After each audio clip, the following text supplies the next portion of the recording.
सबगोटे के गोर लागै छी। हम गीता मल्लिक। हम आइ एकटा समदाउन गीत लऽ कऽ एलहुँ हैं। आशा करै छी अहाँ सबके नीक लागत तऽ लाइक कमेंट कऽ देबै, साथ साथ चैनल के सब्सक्राइब जरूर करब।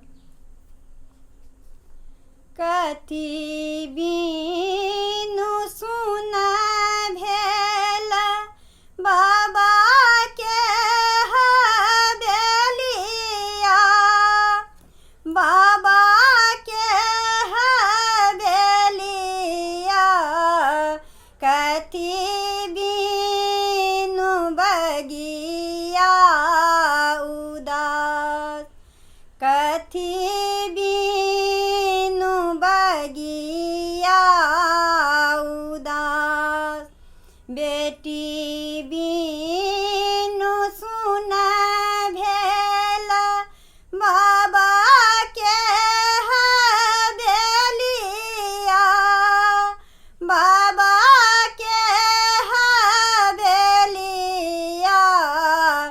कोयली बीनु बगिया उदास, कोयली बीनु बगिया उदास, सावन भादव के उमरल नदिया, उमरल नदिया, कथी चढ़ी उतरब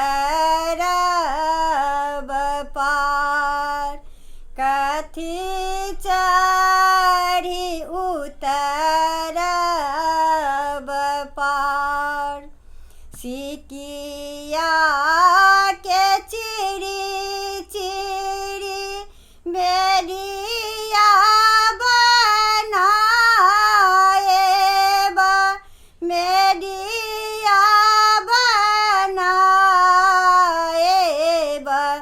ताही चढ़ी उतरब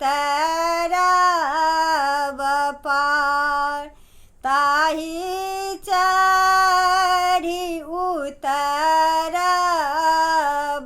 पार, कथी बीनु सुना भेल बाबा के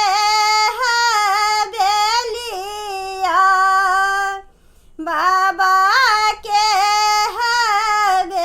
हवेलिया, कथी बीनु बगिया उदास, कथी